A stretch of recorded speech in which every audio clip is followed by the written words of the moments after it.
4 ತಿಂಗಳುಗಳಿಂದ ಯಾವುದೇ ರೀತಿಯಾದಂಥ ವಾರ್ಡ್ ಸಭೆ ಮಾಡಿಲ್ಲ, ಜನವಸತಿ ಸಭೆ ಮಾಡಿಲ್ಲ, ಗ್ರಾಮ ಸಭೆ ಮಾಡಿಲ್ಲ. ನಮ್ಮ ಬೂದಿಗೆರೆ ಗ್ರಾಮ ಪಂಚಾಯತಿಯಲ್ಲಿ ಪಾಂಪ್ಲೆಟ್ ಹೊಡೆದ್ರು, ಪಂಚಾಯತಿ ಅಂಗಡಿಗೆ ಹರಾಜು ಮಾಡ್ತೀವಿ ಅಂದ್ಬಿಟ್ಟು ನಮ್ಮ PDO ಸಾಹೇಬರು, ಅಧ್ಯಕ್ಷರು, ಎಲ್ಲ ಸದಸ್ಯರು ರೆಸಲ್ಯೂಷನ್ ಪಾಸ್ ಮಾಡಿ ಎಲ್ಲ ಹಾಕಿದಂದ್ರೆ ಪಾಂಪ್ಲೆಟ್ ಹೊಡೆದ್ರು. 10,000 DD ಎಲ್ಲ ಕಟ್ಟಿದ್ದೀವಿ ನಾವು. ಕಟ್ಟಿದ್ರು ಹರಾಜು ಡೇಟ್ ಫಿಕ್ಸ್ ಮಾಡಿದ್ರು, ಟೈಮಿಂಗ್ಸ್ ಫಿಕ್ಸ್ ಮಾಡಿದ್ರು.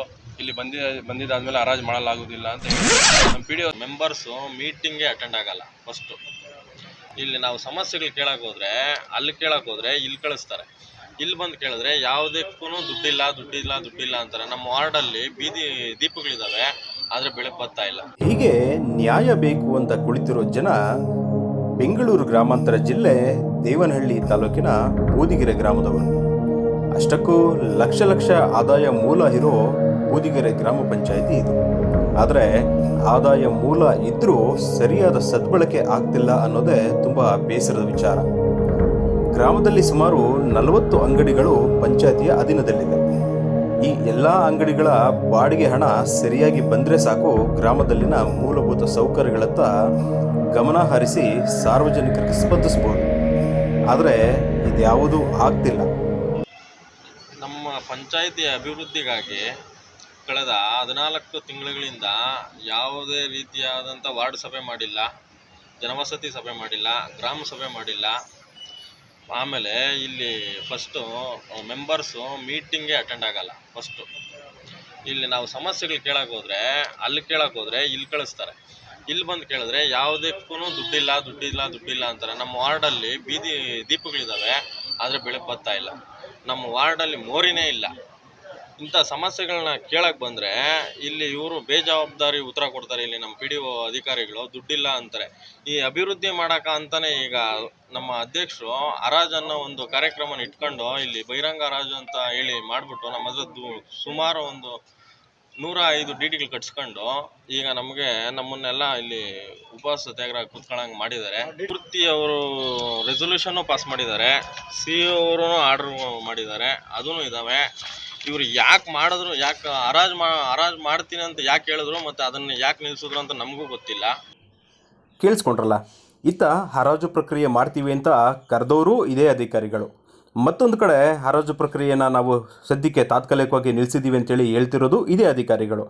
ಅಷ್ಟಕ್ಕೂ ಈ ಕೆಲಸ ಮಾಡಬೇಕಾದ ಅನಿವಾರ್ಯತೆ ಇತ್ತ ಅಂತಕ್ಕಂಥದ್ದು ಸದ್ಯ ಅಧಿಕಾರಿಗಳು ಗಮನ ಹರಿಸಬೇಕು, ಜೊತೆಲಿ ಯೋಚನೆ ಆಗಿರ್ತಕ್ಕಂಥ ವಿಚಾರ. ಮತ್ತೊಂದು ಕಡೆ ಇದೇ ಗ್ರಾಮ ಪಂಚಾಯಿತಿ ಅಧೀನದಲ್ಲಿರ್ತಕ್ಕಂಥ ಸುಮಾರು ಅಂಗಡಿಗಳ ಮಾಲೀಕರು ಪಂಚಾಯತಿಗೆ ಸರಿಯಾದ ಹಣವನ್ನು ಇದುವರೆಗೂ ಕಟ್ಟಲೇ ಇಲ್ಲ. ಸುಮಾರು 1 ಲಕ್ಷ, 2 ಲಕ್ಷ, 3 ಲಕ್ಷ ಇದೇ ರೀತಿ ಪೆಂಡಿಂಗನ್ನು ಇಟ್ಕೊಂಡು ಸರಿಯಾದ ಬಾಡಿಗೆಯನ್ನು ಕಟ್ಟದೆ ಅವರವರ ಇಚ್ಛಾನುಸಾರ ಈಗಲೂ ಸಹ ಇಟ್ಕೊಂಡಿರ್ತಾರೆ. ಆದರೆ ಇದು ಯಾವುದ್ರ ಬಗ್ಗೆಯೂ ಕೂಡ ಗ್ರಾಮ ಪಂಚಾಯತಿ ಸದಸ್ಯರಾಗಲಿ, ಗ್ರಾಮ ಪಂಚಾಯತಿ ಅಧ್ಯಕ್ಷರಾಗಲಿ, ಉಪಾಧ್ಯಕ್ಷರಾಗಲಿ, ಸಂಬಂಧಪಟ್ಟ ಅಧಿಕಾರಿಗಳು ತಲೆ ಕೆಡಿಸ್ಕೊಳ್ತಿಲ್ಲ. ಬೂದಿಗೆರೆ ಗ್ರಾಮ ಪಂಚಾಯತಿಯಲ್ಲಿ ಪಾಂಪ್ಲೆಟ್ ಹೊಡೆದ್ರು, ಪಂಚಾಯತಿ ಅಂಗಡಿಗೆ ಹರಾಜು ಮಾಡ್ತೀವಿ ಅಂದ್ಬಿಟ್ಟು ನಮ್ಮ PDO ಸಾಹೇಬರು, ಅಧ್ಯಕ್ಷರು, ಎಲ್ಲ ಸದಸ್ಯರು ರೆಸಲ್ಯೂಷನ್ ಪಾಸ್ ಮಾಡಿ ಎಲ್ಲ ಹಾಕಿದಂದ್ರೆ ಪಾಂಪ್ಲೆಟ್ ಹೊಡೆದ್ರು. 10,000 DD ಎಲ್ಲ ಕಟ್ಟಿದ್ದೀವಿ ನಾವು. ಕಟ್ಟಿದ್ರು ಹರಾಜು ಡೇಟ್ ಫಿಕ್ಸ್ ಮಾಡಿದ್ರು, ಟೈಮಿಂಗ್ಸ್ ಫಿಕ್ಸ್ ಮಾಡಿದ್ರು. ಇಲ್ಲಿ ಬಂದಿದ್ದಾದ್ಮೇಲೆ ಹರಾಜು ಮಾಡಲಾಗುವುದಿಲ್ಲ ಅಂತ ಹೇಳಿದ್ರು. ನಮ್ಮ PDO ಸಾಹೇಬ್ರು ಏನು ಮಾಡಿದ್ರು ಅಂದರೆ, ಆ ಹರಾಜಿನ 2 ದಿವಸ ಹಿಂದೆ ಬಂದು ನಾವು ಕೇಳಿದ್ದೀವಿ, ಯಾವುದಾದ್ರೂ ಮೀಸಲಾತಿ ಏನಾದರೂ ಇದ್ದರೆ ಹಾಕಿ ಸರ್ ಪಾಂಪ್ಲೆಟಲ್ಲಿ ಅಂತ ಹೇಳಿದ ಮೇಲೆ, ಇದು ಯಾವುದೇ ಕಾರಣಕ್ಕೂ ಮೀಸಲಾತಿ ಬರೋದಿಲ್ಲ ಅಂದ್ಬಿಟ್ಟು ನಮಗೆ ದಾರಿ ತಪ್ಪಿಸಿದ್ದಾರೆ. ಅವರು ಬೇಕಾಗಿರೋ ಉದ್ದೇಶದಿಂದನೇ ಮುಂದೆ ಹಾಕಿದ್ದಾರೆ. ಮತ್ತೆ ಮೀಸಲಾತಿ ಬಗ್ಗೆ ಇಟ್ಕೊಂಡು ಮುಂದೂಡಲಾಗಿದೆ. ಏನಾದರೂ ಒಪ್ಪಿಗೆ ಕೊಟ್ಟಿದ್ದಾರೆ? ಅದಕ್ಕೆ ಮುಂಚೆ ನಮ್ಮ ಜನಪ್ರತಿನಿಧಿಗಳು ಒಪ್ಪಿಗೆ ಕೊಟ್ಟಿದ್ರಲ್ವಾ, ಮಾಡಲೇಬೇಕು ಹರಾಜು. ಮುಖ್ಯ ನಿಮ್ಮನ್ನ ಕೇಳಿದಾಗ ಸಿಒ ಮೇಡಮ್ ಏನು ಅವಕಾಶ ಇಲ್ಲ, ಬಾಡಿ ಮೀಟಿಂಗ್ ಅಲ್ಲಿ ರೆಸಲ್ಯೂಷನ್ ಪಾಸ್ ಆದ್ರೆ ಸಾಕು ಅಂತ ಹೇಳಿದ್ರೆ ನೀವೇ ಹೇಳಿದ್ರೆ ನಮಗೆ ಬಾಡಿ ಡಿಸೈಡ್ ಮಾಡಿದ್ಮೇಲೆ ಬಾಡಿಯಲ್ಲೇ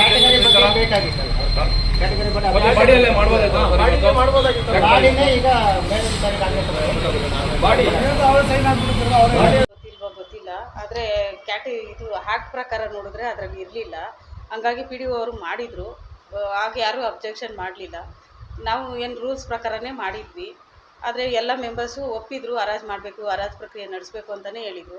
ಅವರ ಆದೇಶದಂತೆ ನಾವೆಲ್ಲ ಪ್ರಕ್ರಿಯೆಯನ್ನು ಮಾಡಿದ್ವಿ. ಕೊನೆ 2 ದಿವಸ ಇದ್ದಾಗ ಮೆಂಬರ್ಸ್ ಎಲ್ಲ ಅಧ್ಯಕ್ಷರಿಗೆ ಮುಂದೂಡಬೇಕು ಅಂತ ಒಂದು ನೋಟಿಸ್ ಕೊಟ್ಟಿತ್ತು. ನೋಡಿದ್ರೆ ಪ್ರಕ್ರಿಯೆಯಲ್ಲಿ SC STಗೆ ಮೀಸಲಾತಿ ಇಲ್ಲ ಅಂದ್ಬಿಟ್ಟು ಅವತ್ತಿನ ದಿವಸ ನನಗೆ ಬಲವಂತವಾಗಿ ತಡೆ ಹಿಡಿದು ನಿಲ್ಲಿಸವ್ರೆ.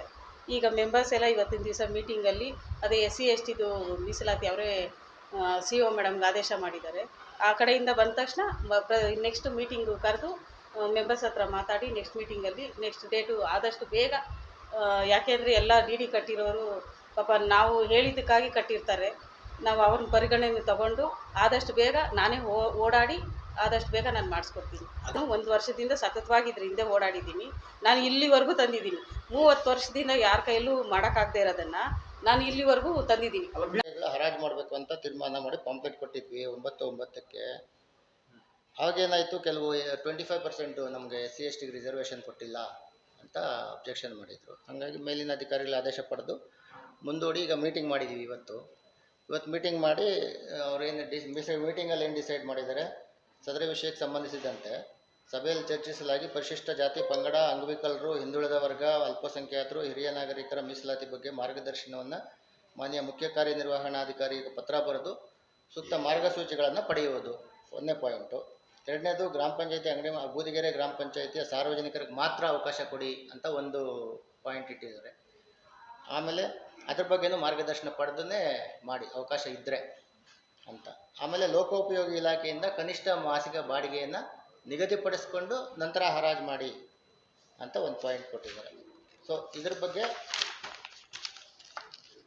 ಆಮೇಲೆ 9ನೇ ತಾರೀಕು ಏನು ನಿಗದಿಯಾಗಿತ್ತು ಅವತ್ತು DDಗಳು ಬಂದವು. ಆ DDಗಳನ್ನ ತುರ್ತಿದ್ರೆ ಬೇಕಾದ್ರೆ ವಾಪಸ್ ತೊಗೊಳ್ಳಿ ಅವರು, ಇಲ್ಲ ನೆಕ್ಸ್ಟ್ ಹರಾಜು ಮಾಡಿದಾಗ ಅದೇ DDಗಳು ಉಪಯೋಗಿಸ್ಕೊಂಡು ಅವ್ರು ಹರಾಜಲ್ಲಿ ಭಾಗವಹಿಸ್ಬೋದು ಅಂಥೇಳಿ ಈ 4 ತೀರ್ಮಾನಗಳನ್ನ ನಮ್ಮ ಸಭೆ ಇವತ್ತು ಅಂಗೀಕಾರ ಮಾಡಿದೆ.